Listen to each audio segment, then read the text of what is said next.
Hey, this is Henry Sanders, a new daily episode of Real Talk. We're going to try to do these Real Talks more often. Just so there's a lot going on right now. We want to make sure we keep everyone up to date. I want to thank to our sponsors, our investors over at Park Bank for everything you're doing, and thank you for helping us be able to do this type of content. And I have a good friend of mine who is someone who's known from the city, used to be all the person here in the city, and he used to work for Governor Doyle. And now he is the chamber boss. He's the president over there at the chamber, the Greater Madison Chamber of Commerce. Zach Brandon, how you doing, my friend? Good, Henry. How are you? I'm good, man. You look good. You look rested. Are you like you looking good over there, man? What's going on? That's all the CGI effects that we and I have a whole team of makeup artists that come in and just, get you right. Make you look good for the camera. So a lot's going on since about a week, 2 weeks, man. And, the coronavirus has hit. People are at home. You're at home right now. I'm at home right now. But this has really impacted the business community big time. And so you being a chamber president, what are you hearing right now from the business community? Yeah, sometimes there's an old saying that says it's better to be lucky than good. 3.5 weeks ago, we moved everything in the chamber into the cloud. So all of our servers, all of our operations, everything went into the cloud, not because we had any crystal ball that this was going to happen, although we were monitoring it when it was overseas. But really, we'd been planning for a while to have contingency plans for operational meltdowns, operational challenges.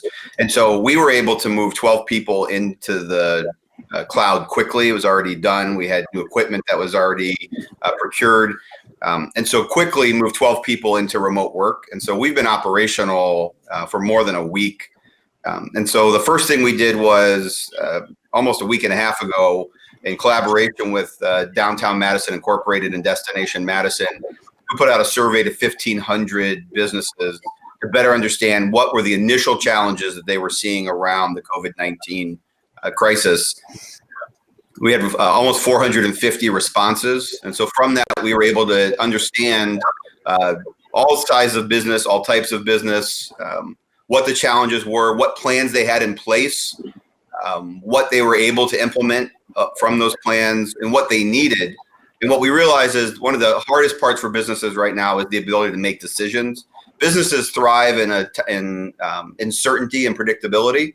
It allows businesses to make decisions with clarity. And at a time in a complete uncertainty and lack of predictability, how do we best help businesses make decisions? And so that's what we're hearing and spending most of our time on is helping businesses understand what's going on at the local, state, and federal level, how to connect to it, and how to make good decisions for their business.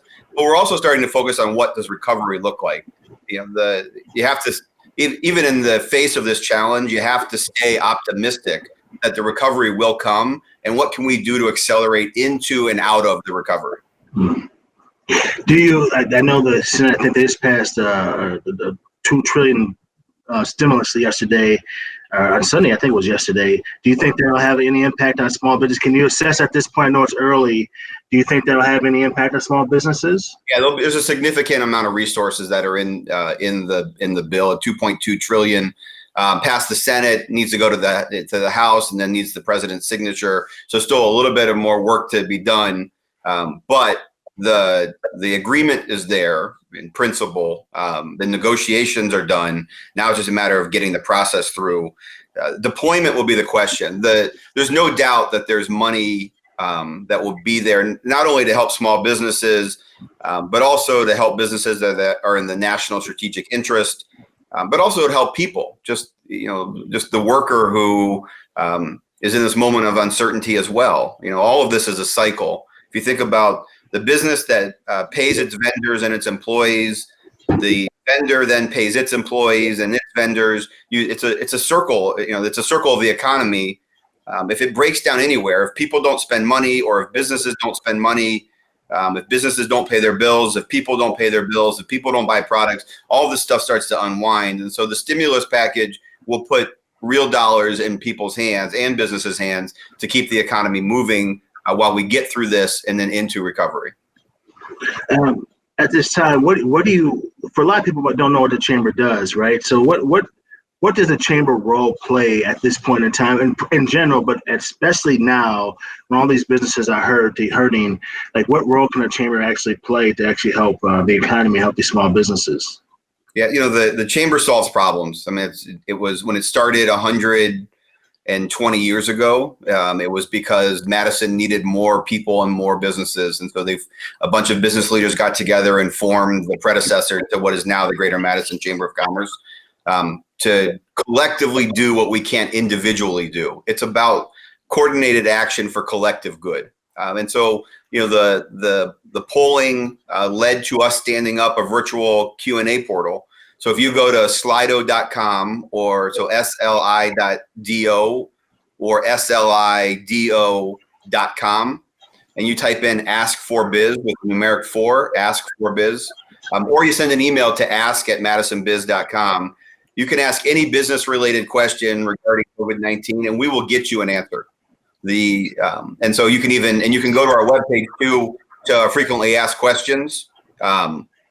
It's madisonbiz.com COVID-19 FAQs. You can go there and we will print every answer that we get so that other businesses can benefit from it. So we know at the time of uncertainty, people need answers, and we're focused on getting them those answers and getting them those answers in a timely way. We also, because we have 3 lobbyists on staff. We have 2 lobbyists at the state level. We have a lobbyist at the federal level. We're also working with the city's lobbyists at the federal level to be able to understand what's going on at every level of government. And then, I mean, Henry, you've been around long enough. Sometimes when government puts stuff out, it's not in a language that's easy to understand. Yeah. And so make sure that we're translating that in a way that businesses can understand, what does this really mean? How do I tap into it? But also, I don't want to, and I've said it multiple times, but I'll keep saying it, which is, we're also beginning to focus on the recovery. And what does it look like to start thousands of businesses up again? What does it look like to start our hotels up again and to get the airport turning again? And there's a lot that we've been so focused on how do we wind it down, which is what we have to do for public health. But we need to already start thinking about how do we wind it back up. And then, I'm proud and cautiously optimistic that this economy is it is the most diverse economy based on industries in the country, also one of the strongest. And I think because of that, we'll be able to be one of the bright spots of the recovery in this country. That'd be great. So I know, like, United Way, Boys and Girls Club did a fund. We partnered with them doing a fund. We also know that the city's doing a lot of things. I know you guys are partnering with the city, right? So, like, my point of bringing up is a lot of collaboration going on right now, and people trying to figure this out. But you have a lot of partnerships going on right now too, right? To make sure that things are going. You have something with the city. What is that exactly? Yeah, let me just say, I was really proud of what you guys did with Michael Johnson and the United Way, Boys and Girls Club, and Renee Moe. That was a perfect example of how you can come together and use coordinated action to do collective good. What we're doing with the city is, as you can imagine, the city is heavily focused on public health, keeping vital operations in place, making sure that we can do our best to pull off this election that's coming on April 7th. So what we did is say, what can we do to be helpful? And one of the things that they knew they were going to need help with was communicating with business. And so we just said, well, let us take it over. I mean, even though we are a private sector organization, we don't take any government money.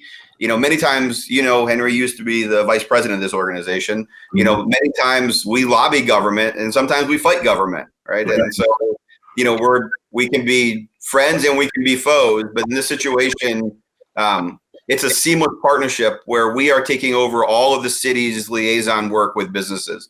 If businesses have questions for the city, come to us. We will triage it. If we know the answer, we'll get it to you immediately. If we don't know the answer, we have direct links into the city so that you're not having to call phone numbers. You're not having to, send in contact forms. You're not having to do emails.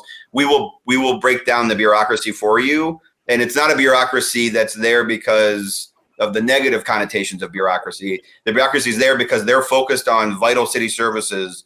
They're focused on making sure that public health is addressed. And so I'm proud of it. I think it's one of those examples where just because it's the right thing to do, there was no incentive from a monetary standpoint to do it. We just said the city and the chamber should partner and let us take load off of your work. Let us take things off your plate for the betterment of the community in general.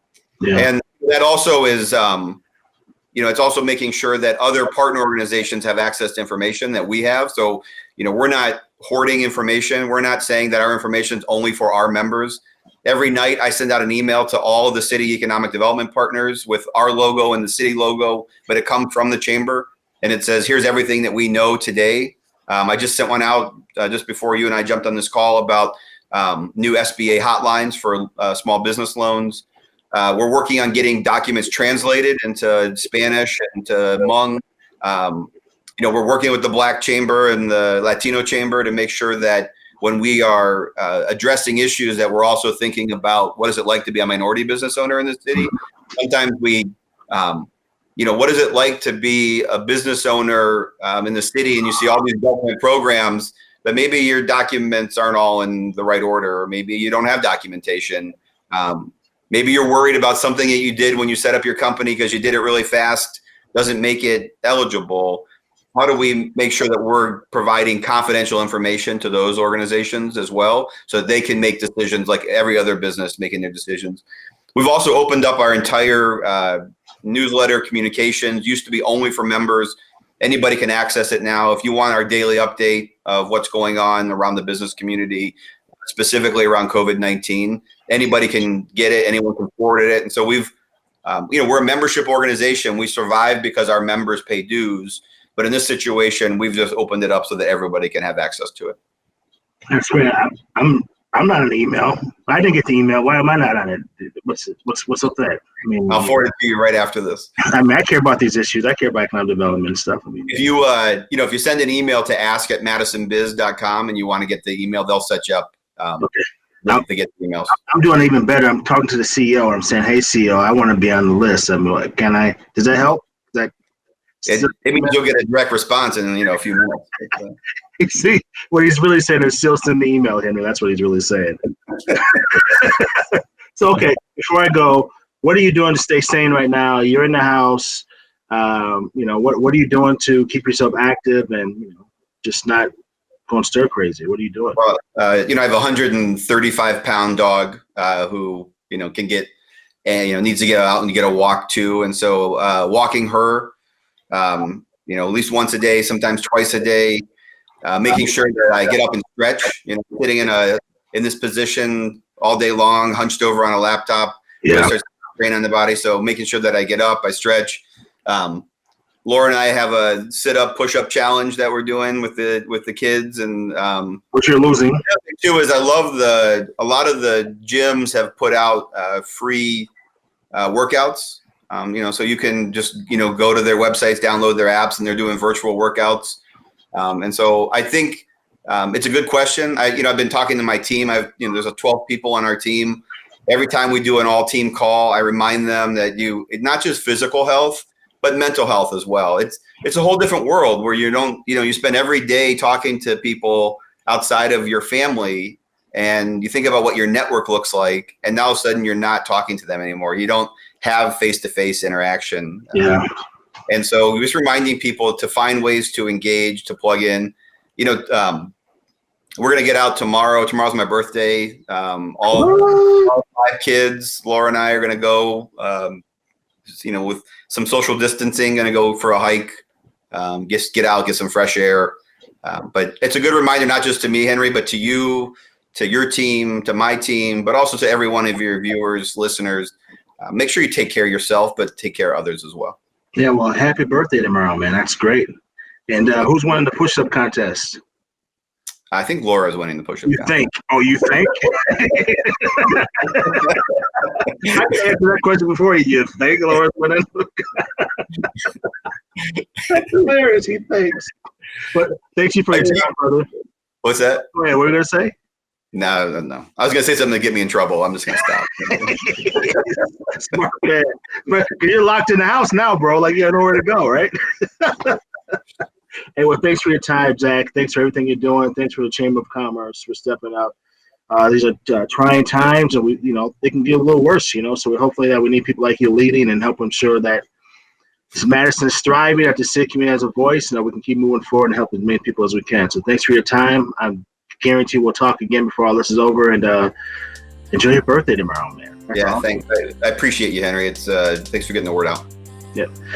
Okay, another episode of Real Talk. We'll see you next time.